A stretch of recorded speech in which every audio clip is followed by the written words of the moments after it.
9 variety, which would be a devastating thing, took many years, took decades to recover from it. And we're very close to that, and we're very close to a world war. In my opinion, we're very close to a world war. We have people that don't know how to handle it. They're not respected. All over the world, they're laughed at. And we can't have that. Most dangerous period of time I've ever seen for our country. With that being said, we have somebody that hasn't received one vote for president, and she's running, and that's fine with me. But we were given Joe Biden, and now we're given somebody else. And I think, frankly, I'd rather be running against the somebody else. But that was their choice. They decided to do that because Kamala's record is horrible. She's a radical left person at a level that nobody's seen. She picked a radical left man that is, he's got things done that he has positions that are just not, it's not even possible to believe that they exist. He's going for things that nobody's ever even heard of. Heavy into the transgender world, heavy into lots of different worlds having to do with safety. He doesn't want to have borders. He doesn't want to have walls. He doesn't want to have any form of safety for our country. He doesn't mind people coming in from prisons, and neither does she, I guess, because she's not, she couldn't care less. She's the border czar. By the way, she was the border czar 100%. And all of a sudden, for the last few weeks, she's not the border czar anymore, like nobody ever said it. And I just hope that the media becomes more diligent, more honest, frankly, because if they're not going to be honest, it's going to be much tougher to bring our country back. We have a very, very sick country right now. You saw the other day with the stock market crashing, that was just the beginning. That was just the beginning. It's going to get worse. It's going to get a lot worse, in my opinion. And fortunately, we've had some very good polls over the last fairly short period of time. Rasmussen came out today. We're substantially leading, and others came out today that we're leading, and in some cases substantially. I guess MSNBC came out, or CNBC came out also with a poll that was, has us leading, and leading fairly big in swing states. In some polls, I'm leading very big in swing states because they want safety. People want safety. They want security. They want respect all around the world for our country. They don't want this horrible culture that is developing, a culture of no common sense. It's really a culture of no common sense, and it's not what anyone wants. We want to have a safe country. We want to have a strong military. We want low interest rates, and we want to be able to have the American dream. We want to be able to have our youth be able to buy homes, housing, get good jobs. And we're really just at the opposite right now. It's so sad to see. But as a border czar, she's been the worst border czar in history, in the world history. I think the number is 20 million, but whether it's 15 or 20, it's numbers that nobody's ever heard before. 20 million people came over the border during the Biden-Harris administration. 20 million people, and it could be very much higher than that. Nobody really knows what the number is. Nobody knows. Nobody has a clue. And the gotaways, they call them the gotaways. The gotaways are at numbers. Somebody was quizzing me on it the other day. No, I don't think so, sir. I don't think so. They have no idea what those numbers are, but they're much higher than you would think. Just like far more people were killed in the Ukraine-Russia war than you ever report. Just like the October 7th would have never happened. Russia would have never hit Ukraine had the election result been called differently. It was a very bad call, but Russia would not have attacked Ukraine. October 7th in Israel would have never happened. You wouldn't have inflation. A lot of great things would have happened, but now you have millions and millions of dead people, and you have people dying financially because they can't buy bacon, they can't buy food, they can't buy groceries, they can't do anything. And they're living horribly in our country right now. With all of that being said, I think it's very important to have debates, and we've agreed with Fox on a date of September 4th. We've agreed with NBC, fairly full agreement, subject to them, on September 10th. And we've agreed with ABC on September 25th. So we have those 3 dates, and those networks, they're very anxiously awaiting that date. and those dates. So we have September 4th, September 10th, and September 25th. We have spoken to the heads of the network, and it's all been confirmed, other than some fairly minor details. Audience, some location, which city would we put it into, but all things that will be settled very easily, I think it'll be very easy. The other side has to agree to the terms. They may or may not agree. I don't know if they're going to agree. She hasn't done an interview. She can't do an interview. She's barely competent, and she can't do an interview.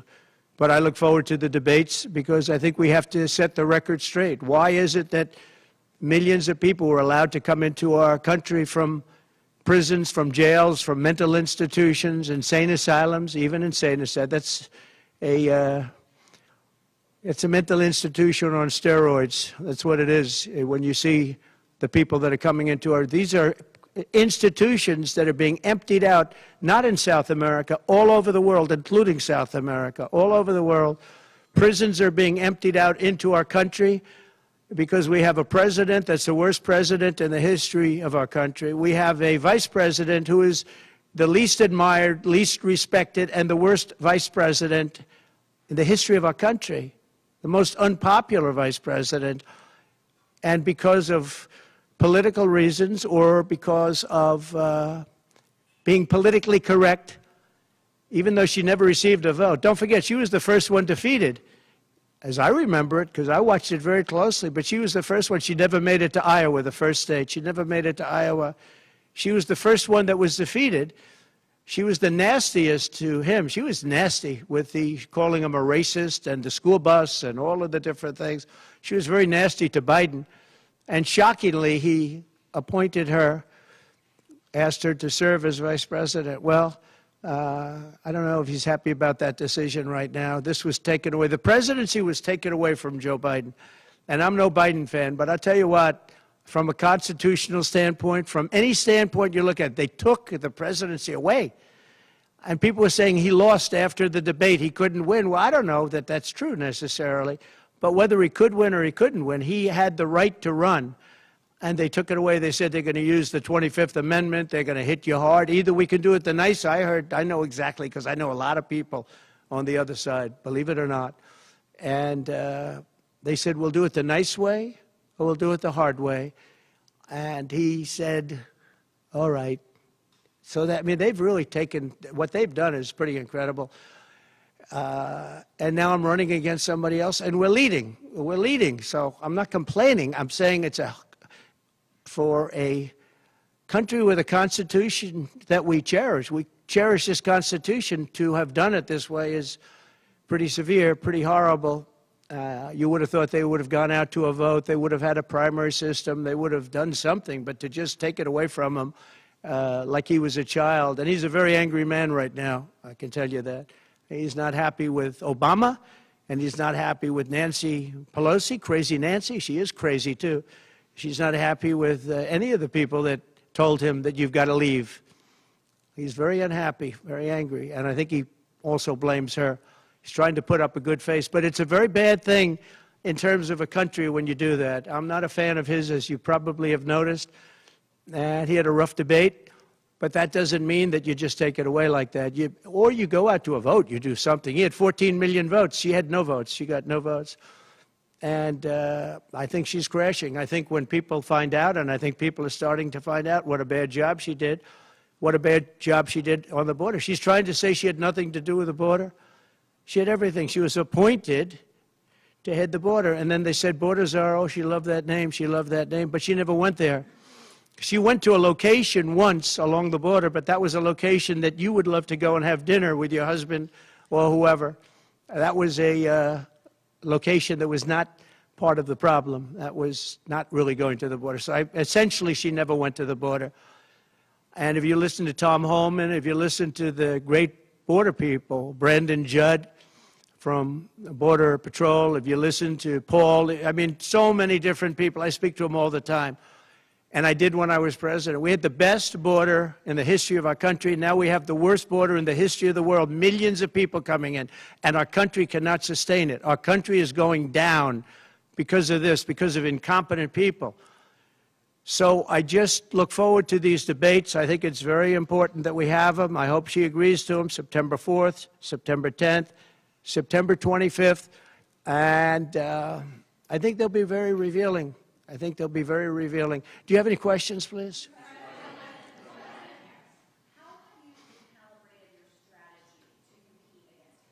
I haven't recalibrated strategy at all. It's the same policies, open borders, weak on crime. I think she's worse than Biden because he got forced into the position. She was there long before. She destroyed San Francisco. She destroyed California as the AG. But as the DA, she destroyed San Francisco. A friend of mine, Bob Tisch, all know the Tisch family. He was in many cities with companies. He said the greatest city in the country is San Francisco. That was about 20 years ago. And he passed away a while ago, and he would be looking down and said, what happened? He thought it was the best city in the country. He had divisions there, lows. And he would be looking down in horror now when he sees she destroyed no cash bail, weak on crime. She's terrible. And yet they weaponized the system against me. They have me. I got so many lawyers. Now they want to delay cases. I won the big case in Florida. I won the big case. Nobody even wrote about it. The big case, the judge was a brilliant judge, and all they do is they play the ref with the judges. But this judge was a fair but brilliant judge. And as you probably heard, the big documents case, I won it. Now, Biden lost it because he didn't have presidential immunity. He didn't have the Presidential Records Act. He lost it. But the special, I call it prosecutor, special counsel, special prosecutor to me, he, appointed by him and appointed by Garland, he said the man's incompetent. He can't stand trial, but he can run for president. But we no longer have to worry about that because we have somebody that, in my opinion, is more incompetent. She couldn't pass her bar exam and lots of other things, and she should not be in a position. Because if she becomes president, our country is going to be a giant fail. It's going to fail. It's going to be a failure the likes of which this world has never seen.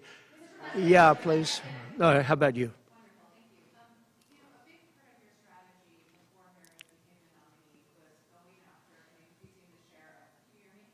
You have to speak louder. A big part of the strategy for your campaign before Harris became the nominee was appealing to black voters. Yeah. Something you were really going after. In polls, we really see Harris gaining ground with that group. And I'm wondering how you are going to go after black voters now that she's the nominee and really winning them over. Well, it changes around a little bit. I'm getting other voters. Perhaps, I was doing very well with black voters, and I still am. I seem to be doing very well with black males. This is according to polls, as you know. It's possible that I won't do as well with black women, but I do seem to be doing very well with other segments, extremely well with Hispanic. Jewish voters way up. White males way up. White males have gone through the roof. White males way up. Now, I don't know. All we're doing is giving you the stats that you have. It could be that I'll be affected somewhat with black females, where we're doing pretty well. And I think ultimately they'll like me better because I'm going to give them security, safety, and jobs. I'm going to give them a good economy. We have a very bad economy right now. We could literally be on the throes of a depression, not recession, a depression. And they can't have that. They can't have that. So I think I'm going to do well with everybody, especially when the facts are right. Yeah, please, in the back.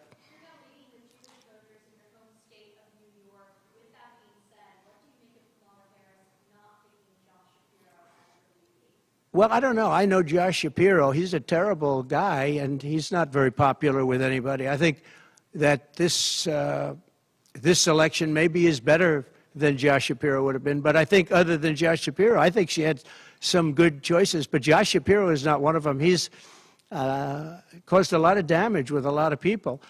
And I don't think he would have been better. I think he would have been maybe the equivalent, maybe not as good. But they had some people that they were looking at that were good, far superior to her. They actually had a story where they had everybody, including, they had like 10 people that she was looking at, and her. And they said she was the worst of all. In other words, she was the worst out of the 10 people and her. Personally,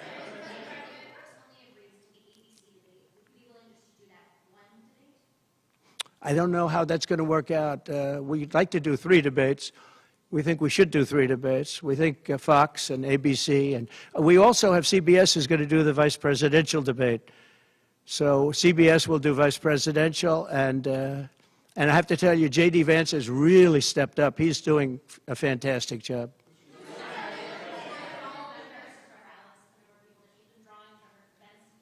Say it. Are you worried at all about the size of Harris's crowds? Oh, give me a break. Listen, I had 107,000 people in New Jersey. You didn't report it. I'm so glad you asked. What did she have yesterday, 2,000 people? If I ever had 2,000 people, you'd say my campaign is finished. It's so dishonest, the press. And here's a great example. I had in Michigan recently 25,000 people, and 25,000 people we just couldn't get them in. We had in Harrisburg 25,000 people, and 20,000 people couldn't get in. We had so many, nobody ever mentions that. When she gets 1,500 people, and I saw it yesterday on ABC, which they said, oh, the crowd was so big. I have 10 times, 20 times, 30 times the crowd size, and no, they never say the crowd was big. That's why I'm always saying turn around the cameras. I'm so glad you asked that. I think it's so terrible when you say, well, she has 1,500 people, 1,000 people, and they talk about, oh, the enthusiasm. Let me tell you, we have the enthusiasm. The Republican Party, and me as a candidate, but the Republican Party has the enthusiasm because people want to see crime stopped. They want to see a country that's respected. Think of it. If I were president, you wouldn't have Russia and Ukraine, where it never happened, 0 chance. You wouldn't have had October 7th of Israel. You wouldn't have the horrible withdrawal. And I don't mean the withdrawal, because the withdrawal was fine. I was ready to withdraw from Afghanistan, and we were going to do it with dignity and strength. And we were keeping our equipment. We weren't leaving $85 billion worth of equipment behind. And we wouldn't have had 13 great soldiers. I know the families of those soldiers well. We wouldn't have had your soldiers killed. And we wouldn't have had 45 soldiers obliterated. No legs, no arms, the face. None of that would have happened. And you wouldn't have had inflation. You wouldn't have had any inflation, because inflation was caused by their bad energy problems. Now they've gone back to the Trump thing because they need the votes. I don't know if you know, they're drilling now because they had to go back because gasoline was going up to $7, $8, $9 a barrel. So they said, we better do what Trump. But the day after the election, if they won, you're going to have fuel prices go through the roof. Everybody's going to be forced to buy an electric car, which they're not going to do because they don't want that. It's got a great market. It's got a market. It's really a sub-market. People want gasoline-propelled cars. They want hybrids. They want to have everything, and they want electric. But they want everybody to have an electric car. We don't have enough electricity. We couldn't make enough electricity for that. And you know what else? The weight of a car, the weight of a truck. They want all trucks to be electric. Little things that a lot of people don't talk about. The weight of a truck is 2.5 times heavier. You would have to rebuild every bridge in this country if you were going to do this ridiculous policy. So, but on crowd size, in history, for any country, nobody's had crowds like I have, and you know that. And when she gets 1,000 people and everybody starts jumping, you know that if I had 1,000 people would say, that's the end of his campaign. I have hundreds of thousands of people. In South Carolina, I had 88,000 people. In Alabama, I had 68,000 people. Nobody says about crowd size with me. But she has 1,000 people or 1,500 people, and they say, oh, the enthusiasm's back. No, no. The enthusiasm is with me and the Republican Party because they want to stop crime. They want to stop people from pouring into our country from places unknown and from countries unknown, from countries that nobody ever heard of. That's where the enthusiasm.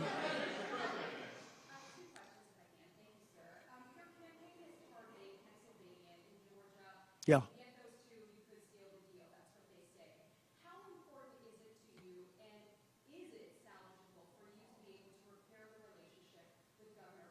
I don't know. I don't know if I can or not. I got him elected. Without me, he wouldn't be governor. I got him elected. He was doing terribly. I got him elected. With that being said, I hope we can repair it, but if we don't, the people are still the people, and they're going to vote. We're leading in Georgia by a lot. We're leading in Pennsylvania by a lot. So, but I don't know. Now in Pennsylvania, I have great relationships. In Georgia, I do too, but unfortunately not with the governor. I've never understood it. When you get somebody elected, they're supposed to like you. He's not exactly, for some reason, and you'll have to ask him about that. Yeah, I'd love to see it get repaired. I think that if we don't win Georgia, Georgia is a big win, is a big state. So I won Alabama by a record. Nobody's ever gotten that many votes. I won South Carolina by a record. You don't win Alabama and South Carolina by records and lose Georgia. It doesn't happen. And the people of Georgia understand that. There was tremendous anxiety and problems in Georgia. A lot of people say, what happened? And we have to, all we want is honest elections. If we have honest elections in Georgia, and we have honest elections in Pennsylvania, we're going to win them by a lot.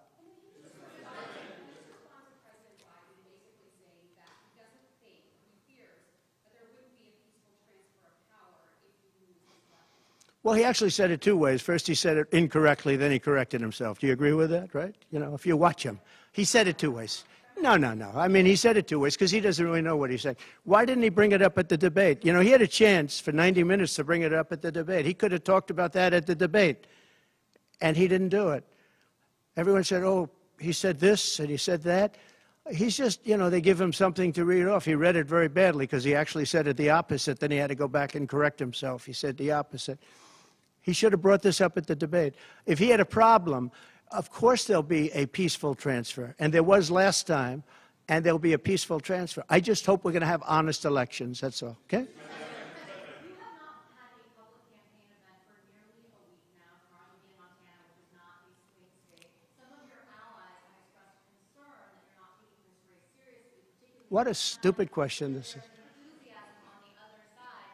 Why haven't you been campaigning? Because I'm leading by a lot and because I'm letting their convention go through, and I am campaigning a lot. I'm doing tremendous amounts of taping here. We have commercials that are at a level I don't think that anybody's ever done before. Plus, in certain cases, I see many of you in the room where I'm speaking to you on phones, I'm speaking to radio, I'm speaking to television. Television's coming over here. Excuse me, what are we doing right now? She's not doing any news conference. You know why she's not doing it? Because she can't do a news conference. She doesn't know how to do a news conference. She's not smart enough to do a news conference.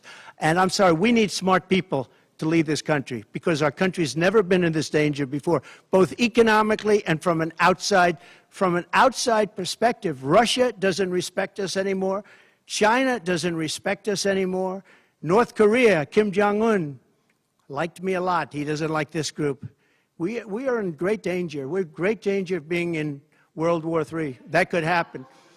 No, after their convention, yeah. And I'm going out, actually, I'm going out to certain places to help certain senators get elected. Not even for me. I'm trying to help when I go out to Wyoming or when I go out to Montana, or I'm going to different places to help people.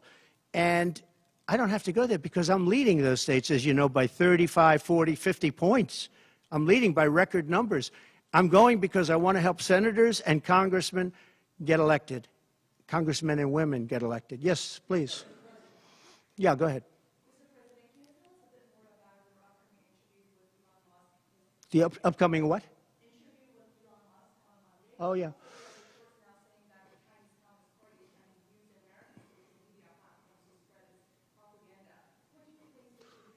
Yeah, the Elon Musk. So, yeah, sure. So Elon called me. As you know, he endorsed me full-throated, great endorsement. I respect Elon a lot. He respects me. And not easy for him to endorse, to be honest with you. You know, it takes courage to endorse people. Many people have courage and many people don't. He does have courage. And Elon endorsed me, and he asked me whether or not I'd do a show on Monday, and I think it's going to be Monday night. And I believe he's the host of the show. So it'll be very interesting. A lot of people are talking about it. I look forward to it. That'll be done on Monday night.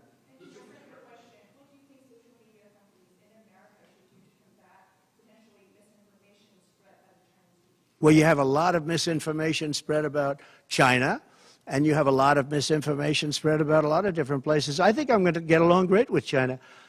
President Xi of China and I were very good friends. We met right here, right in that, except we had a beautiful sofa there, as opposed to what we have right now. Right now we have you. But President Xi and I had a very good relationship until COVID, and I held him responsible for COVID. It broke up our relationship, but I think we're going to have a great relationship, and I think it's going to be mutually beneficial. But we cannot have it where China is taking advantage of the United States, and that's what they were doing, as you very well know. Yes, please. Mr. President, you just said that there was a peaceful transfer of power last time when you left office. You didn't concede January 6th was a violent attack. How is that a peaceful transfer of power? What's your question? My question is, you think the last time was a peaceful transfer of power when you left office? No, I think the people that, if you look at January 6th, which a lot of people aren't talking about very much, I think those people were treated very harshly. When you compare them to other things that took place in this country where a lot of people were killed, nobody was killed on January 6th. But I think that the people of January 6th were treated very unfairly, and they were there to complain, not through me, they were there to complain about an election. And, you know, it's very interesting. The biggest crowd I've ever spoken to, and I said peacefully and patriotically, which nobody wants to say, but I said peacefully and patriotically. The biggest crowd I've ever spoken to, and you've seen, Maggie, I was at the mall, I was at the Washington Monument, I was at the whole thing. I had crowds, I don't know who's ever had a bigger crowd than I have, but I had it many times.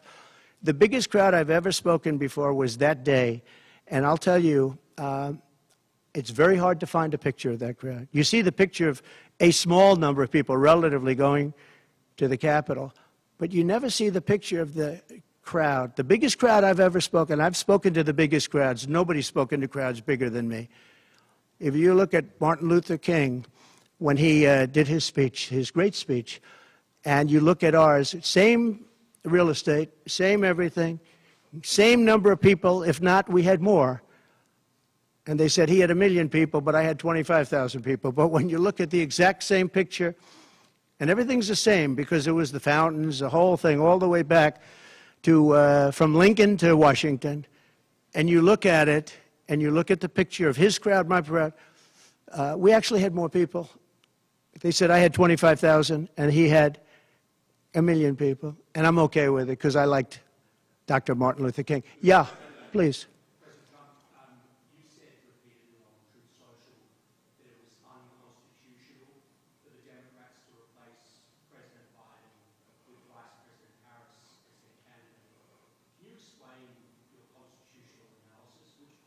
Yeah, sure.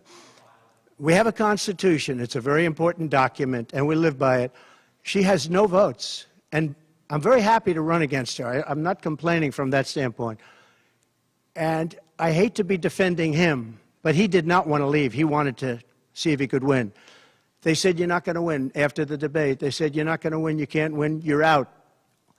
And at first they said it nicely, and he wasn't leaving, and then you know it better than anybody. Wait a minute. So when you think about it, they said at first they were going to go out to another vote. They were going to go through a primary system, a quick primary system, which it would have to be. And then it all disappeared, and they just picked a person that was the first out. She was the first loser, okay? So we call her the first loser. She was the first loser when during the primary system. During the Democrat primary system, she was the first one to quit, and she quit. She had no votes, no support, and she was a bad debater, by the way, very bad debater. And that's not the thing I'm looking forward to, but she was a bad debater. She did obviously a bad job. She never made it to Iowa. Then for some reason, and I know he regrets it, you do too, he picked her, and she turned on him too. She was working with the people that wanted him out. But the fact that you can get no votes, lose in the primary system, in other words, you had 14 or 15 people, she was the first one out, and that you can then be picked to run for president, it seems to me actually unconstitutional. Perhaps it's not. Please.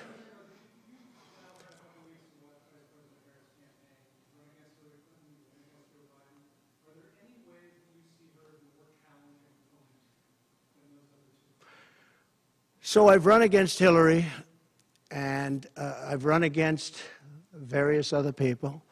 I would say that in terms of intelligence, Hillary was far superior. I would say that. Hillary was smart. She was her own worst enemy in many ways, but she was smart, very smart. Okay? If you ask me to compare them. Please.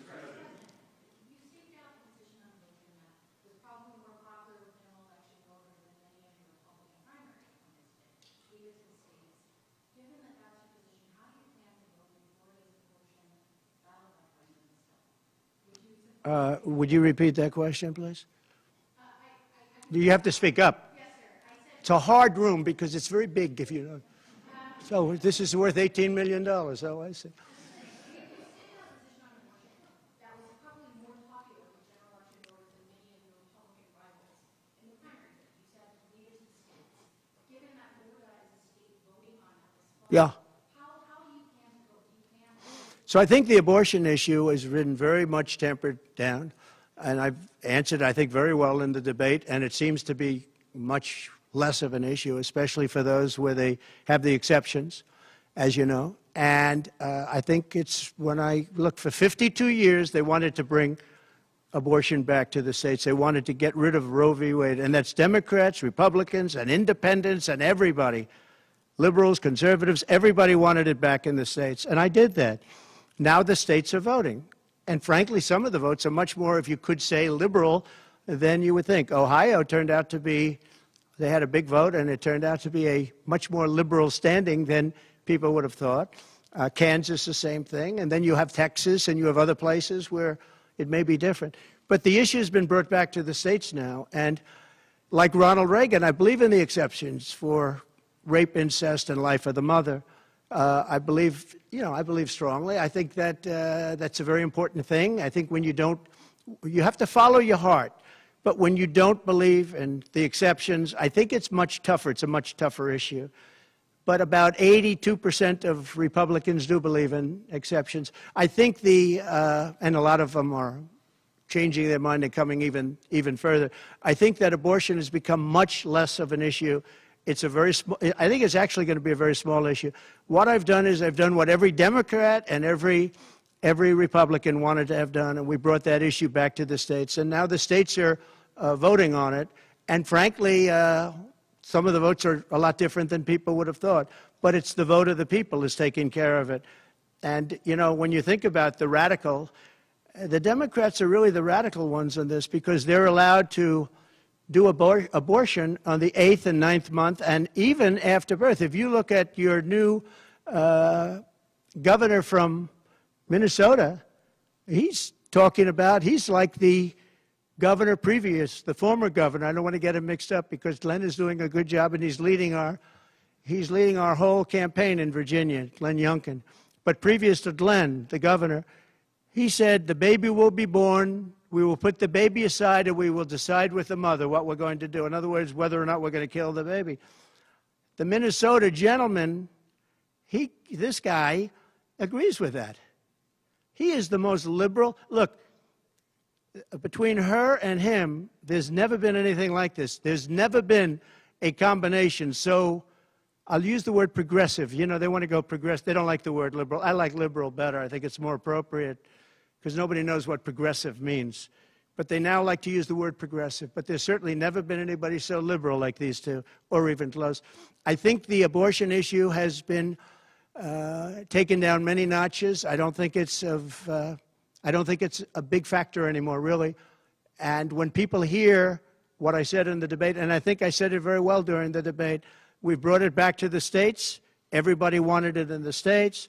And very importantly, and you think about this, assuming you have exceptions. If you don't have exceptions, it's a more difficult thing. At the same time, there are people that strongly feel that way, and you have to follow your heart, and you should follow your heart. But that issue is very much subdued. Yeah, thank you. About who? About the assassination attempt. Yes. Did the fact that somebody used an AR-15 gun at all change your impression of people's access to that weapon? No, I didn't. Look, if you take away guns, she wants to take away everyone's gun. If you take away guns, you can't do it, because people need the guns for protection.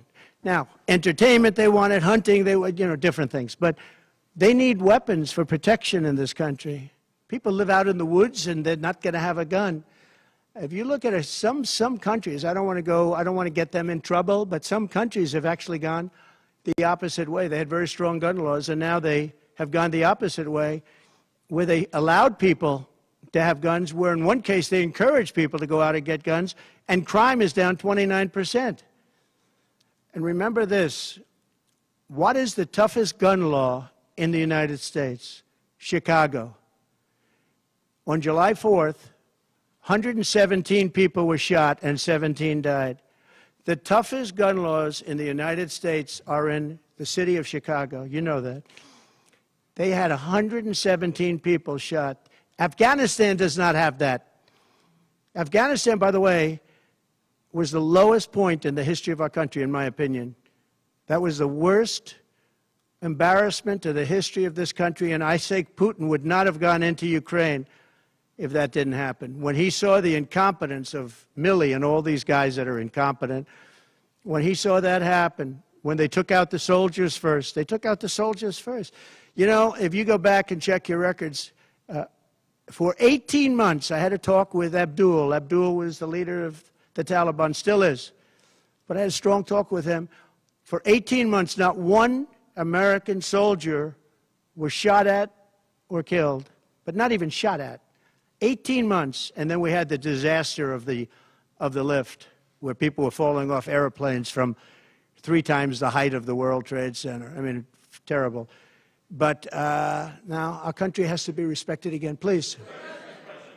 Go ahead, please. There was reporting, I believe, in the New York Times that Kamala Harris said she might be open to the idea of a weapons embargo against Israel. I wonder if you could comment on that. What that means.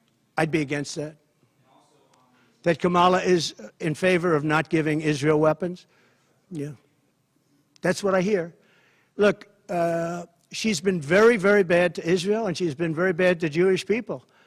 And I say it, if anybody I know is Jewish and they would vote for Kamala over me, they should have their head examined.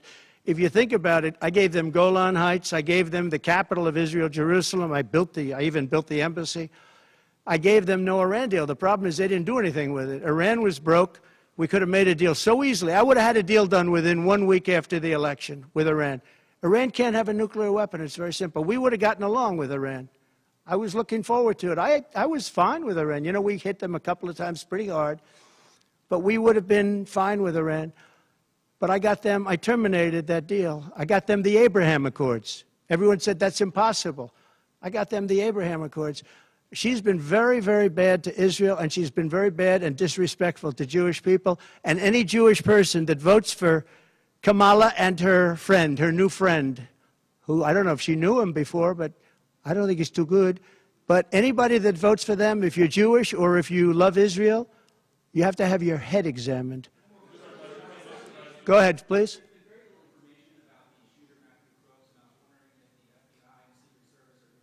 They have. The FBI came to see me about the shooter. I think they've done a very good job. And I think they did a very good job with respect to this other lunatic that they have in custody. Please. There's been some discussion around Vice President Harris's relationship with Willie Brown, Yeah. former mayor of San Francisco, and how that might have intersected with her career trajectory. So I'm just wondering if you followed that discussion at all and had any thoughts. Well, I know Willie Brown very well.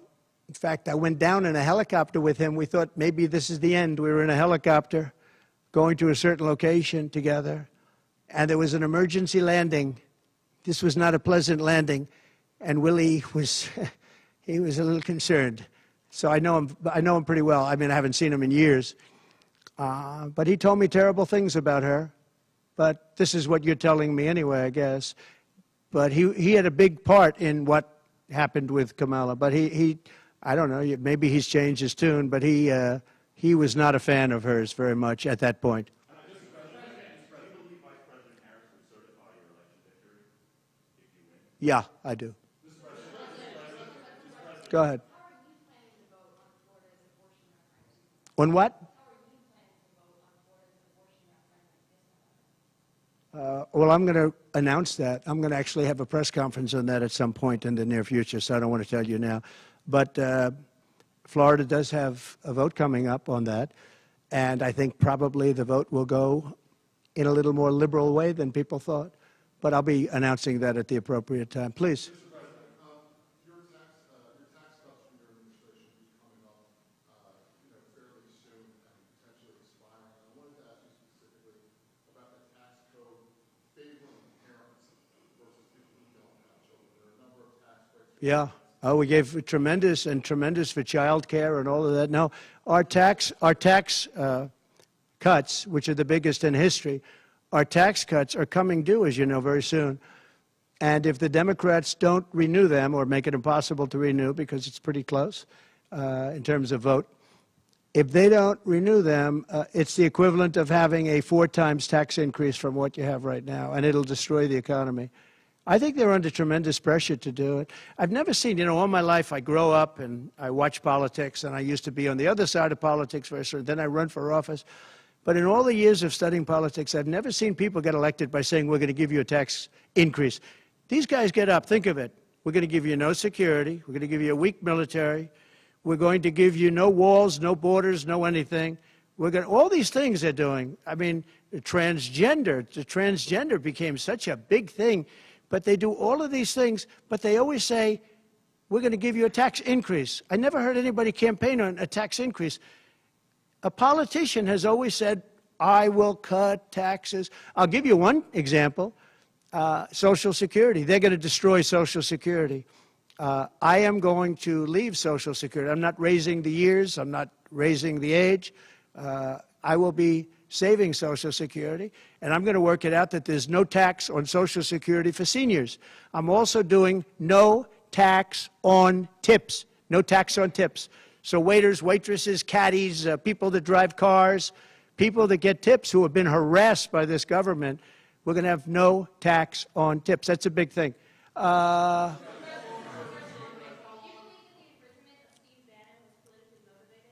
Yeah, oh, absolutely, sure.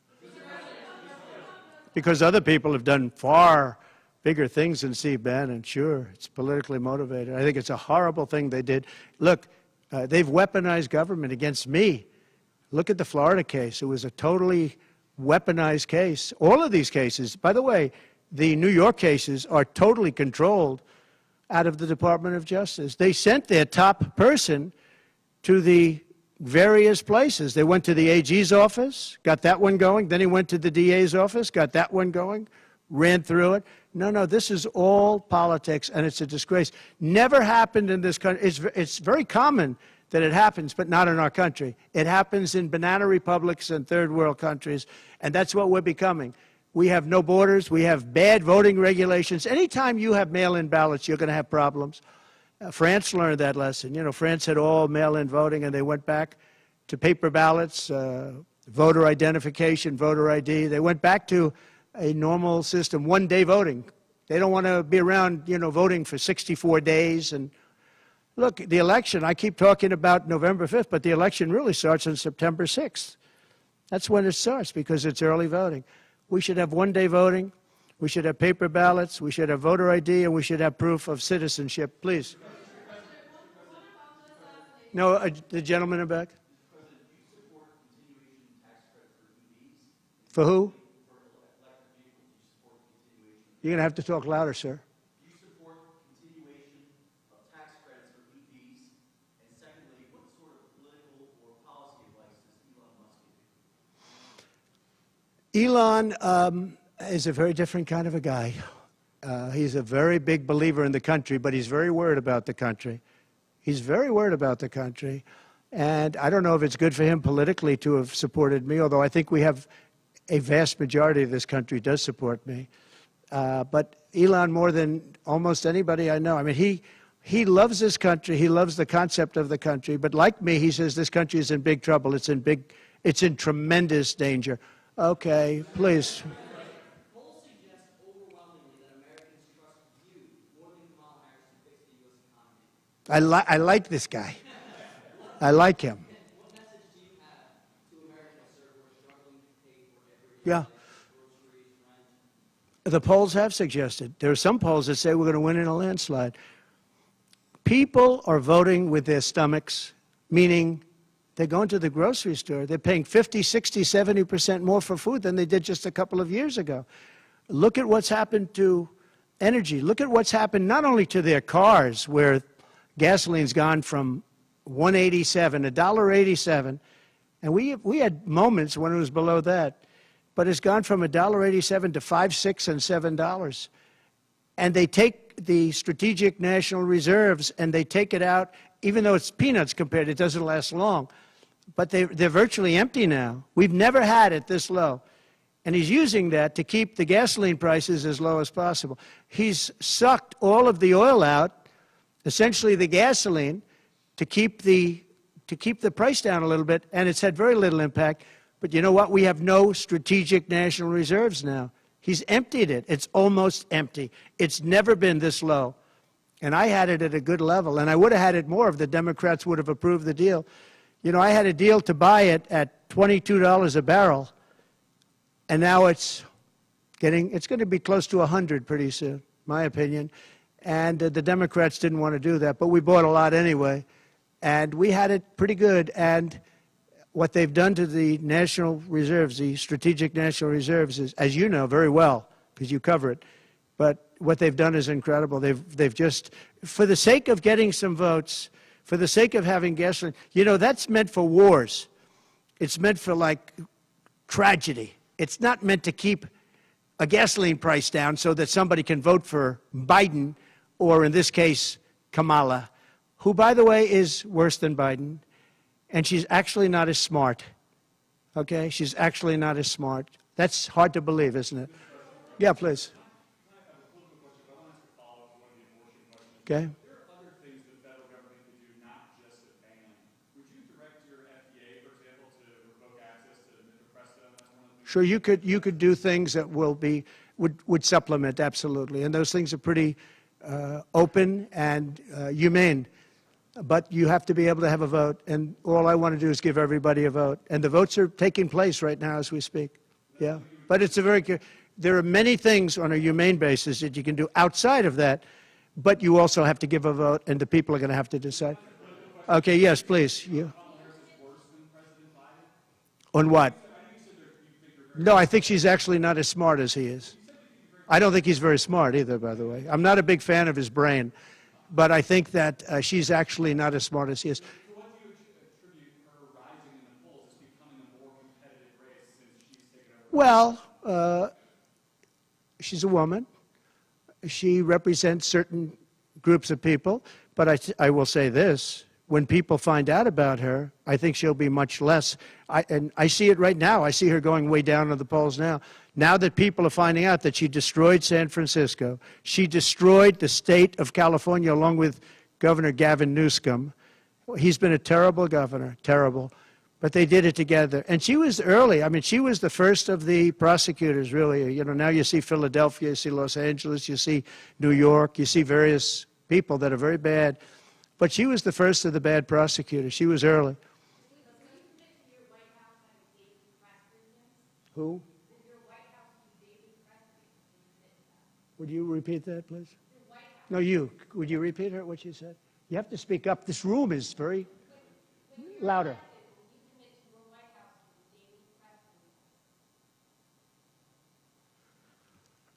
Do you hear her? A daily press briefing? Why would I do that? I would give you all the press briefings you want. Look what I'm doing here. But why would I do a daily press? You'd get tired of me very fast. No, but I will give you total access, and you'll have a lot of press briefings, and you'll have from me. Now, are you talking about from me or from a press secretary? Well, yeah, probably they'll do something. If it's not daily, it's going to be a lot. You'll have more than you want. Yeah, please.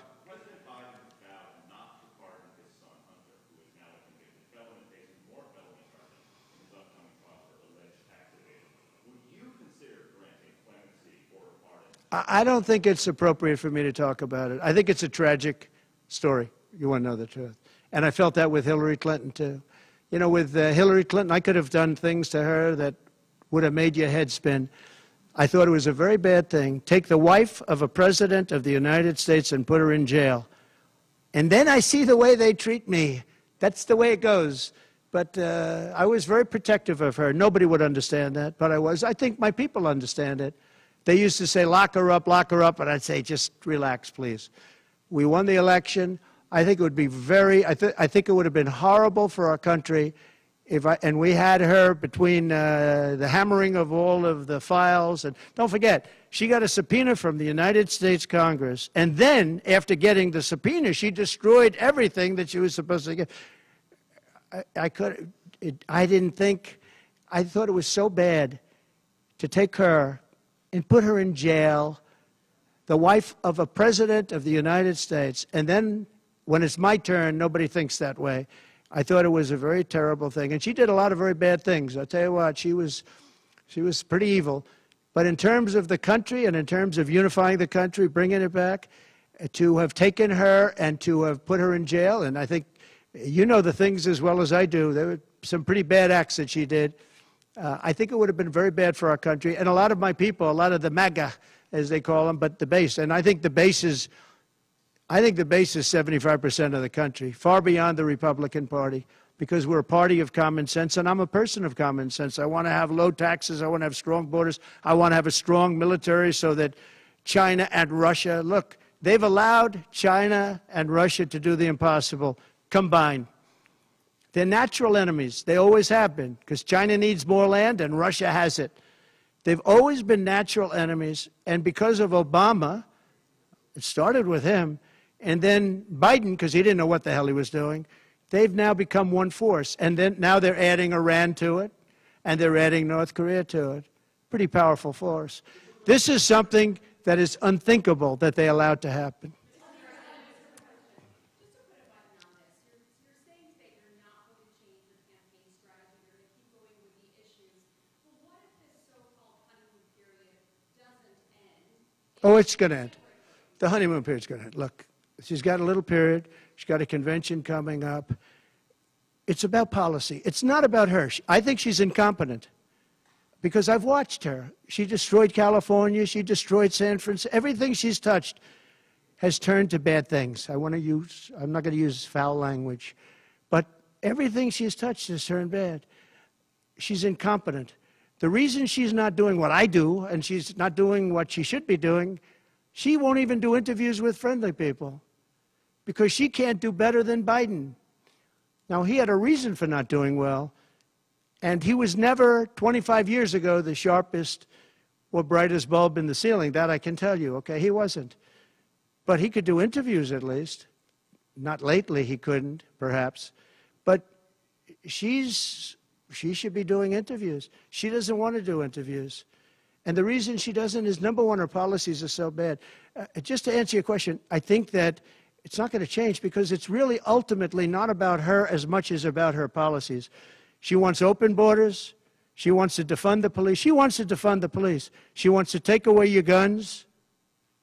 Anybody that thinks they're not going to come after your guns, you know, when I was president, I totally protected the guns. And I think it's very important. And I know I take some heat sometimes for it, but you have to have safety. You have to have, when the bad guy walks in with a gun, you got to have some way of protecting yourself. And boy, that would be, you would see crime go up at levels that you've never seen. When people say on this side of the house, this house has guns, we will use the guns, they say, let's pass, we'll go someplace else. You have to have them. And for 4 years, and you know, as you know, the NRA endorsed me very powerfully every time I ran, every time. My sons are members, and I guess indirectly I'm a member too, but they gave me the strongest of endorsements, and that's against very strong competition, people that, you know, felt the same way. No, you have to have that right. Our Second Amendment is a very important right, and it has to be protected. Okay, how about you? Go ahead. Yeah. So there are some of the most brilliant people on Wall Street that are saying that if President Trump doesn't win, you're going to have a depression. I happen to agree. I think that's true. Because I know how bad these people are. You know, they like to say that they did this and that. You saw the $7 trillion that they said it was me for $7 trillion. It wasn't me. It was them. They said that I had inflation. They took over 9% inflation. No, I had 1% inflation. I had actually no inflation because if you look at the categories, we had just about no inflation. But I had a very minor, I actually had a positive inflation. It was a perfect number because you don't want zero. I mean, I'm not going to give you a whole course on economics, but you don't want zero. 1%, 1.4% is great. You want a little bit because you don't want to have deflation. Deflation is, in many ways, even worse. I had a perfect number right around the 1% number. It was perfect. And to show you, it stayed there for 2 years. And then he did all of the different borrowings that he did. And then he did so many things wrong. Every time he would do it, I'd say, big mistake. And don't forget, they sell hats and they sell stories. Trump was right about everything. I've been right about a lot. Yes, Maggie.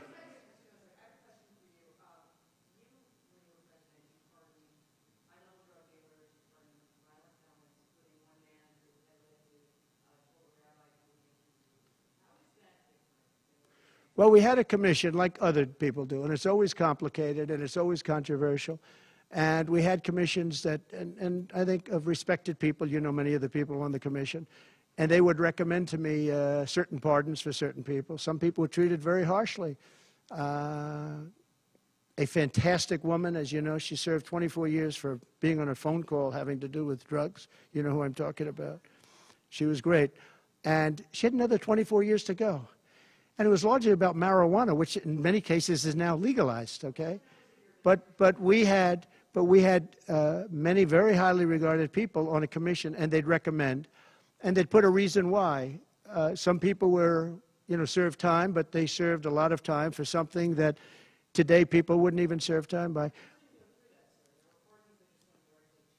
Well, for the most part, I think they did. I mean, they did. They go through. They went through. I had a commission. It was a very important commission to me, and highly respected people. And frankly, they came up with some decisions that I wouldn't necessarily agree with, but I did it. But I let a lot of people out that had no representation. I went to people in jails, in prison that we respected. I said, how many of these people should be let out? We let out large groups of low-income people that were serving like 40 years for something that today you wouldn't even be put in jail for. We had very few people let out because I said I really don't want to let people out where they had a lot of violence, where they had killing, et cetera, et cetera. And for the most part, we didn't do that. Yeah, please.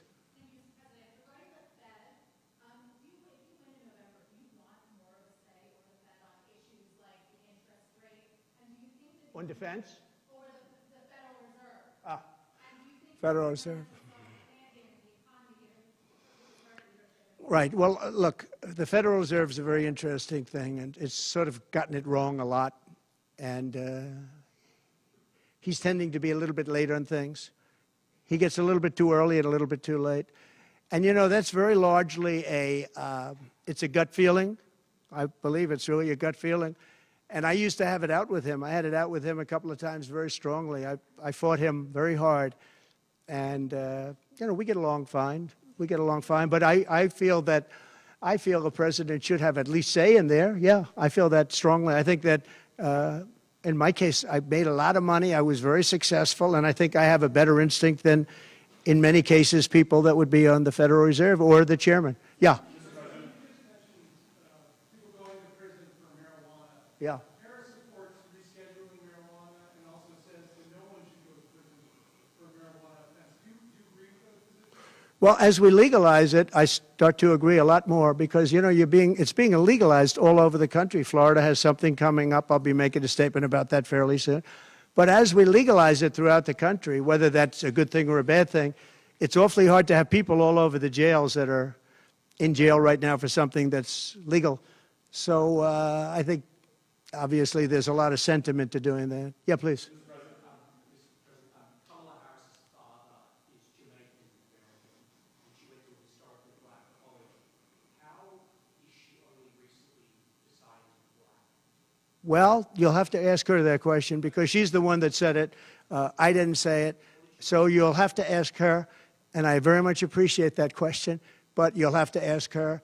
But I've known her for a long time. I actually contributed to her campaign a long time ago because I was a developer. I contributed to lots of campaigns of Democrats, Republicans, and some were liberal and some were conservative. But you'll have to ask her about that. But to me, it doesn't matter. But to her, from her standpoint, I think it's very disrespectful to both, really. Whether it's Indian or black, I think it's very disrespectful to both. To me, it doesn't matter. Please, red dress, red dress.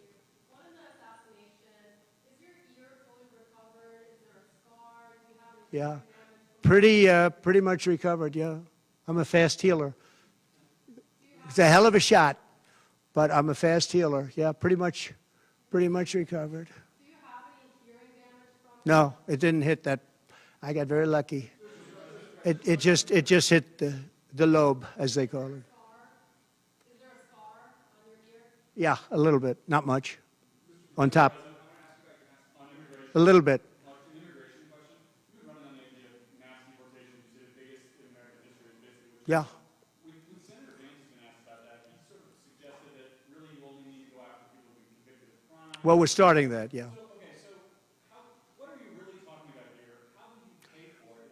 We are going to start the largest mass deportation in the history of our country because we have no choice. It's not sustainable. And we are going to start with violent criminals, and we're going to start then with criminals. And our local police is going to work with us because they know everything about the people. They know their names. They know everything about them. They know their middle name. They know their numbers. And as you know, the other side is trying. You know, look, for years I wondered, why are they allowing these people to come in at levels like this? It was incredible. And I said two reasons. They're either really stupid, and I don't believe they're stupid, because anybody that can cheat in elections like they cheat is not stupid. Or, in the alternative, they have bad motives or they hate our country. And I used to think they hate our country. But lately I've seen where they're trying to sign these people up to vote. And they have to stop. They cannot let illegal immigrants vote in this upcoming election. All right, one more question. Go ahead, one more. Make it a good one, please. Okay, regarding Social Security taxes for seniors. Right. We talked about a lot. Experts say that the policy could increase the deficit by $1.6 trillion. So how would it work for you? We have so many ways of making money in this country. We're not going to affect our Social Security. We're not changing it. And I proved that over 4 years. And we're going to do it. It's very unfair to people. They spend their life and they're great citizens and they pay in. We're not going to charge tax to Social Security, the seniors. We're not going to do it. We're not going to charge. And also tax. I say the two things. We're going to have no tax on seniors, Social Security, and we're going to have no tax on tips. Very simple. And we are a country that has so many different ways to make money. We have under our feet more liquid gold, I call it oil, and gas, than any country in the world, much more than Saudi Arabia, much more than Russia. We have so many different ways we can make money. We're not going to hurt our seniors with Social Security, and we're not going to charge them tax. Okay?